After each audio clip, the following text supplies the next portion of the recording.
কুরবানি কেন? আল্লাহর নৈকট্য লাভের জন্য। এটা সুন্নাতে মুআক্কাদা।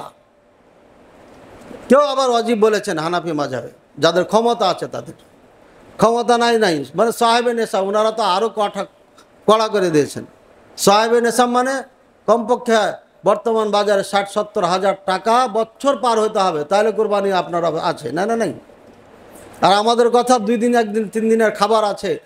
এই খাবারের অতিরিক্ত আপনার কাছে একটা পশু আছে, জবাই করতে পারবেন, সমস্যা নাই আপনার সংসারে। পরবর্তীতে দিন খেটা পার করতে পারবেন, কোরবানি দিন, সমস্যা নেই।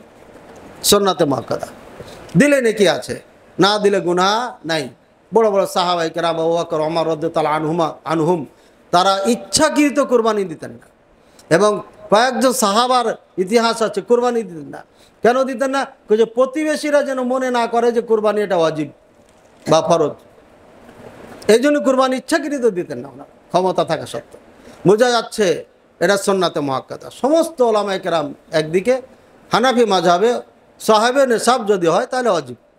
এই হলো পার্থক্য। সুতরাং সুন্নাতে মুআক্কাদা এটা করলে পারে অনেক নেকি আছে, না করলে গুনাহ নাই।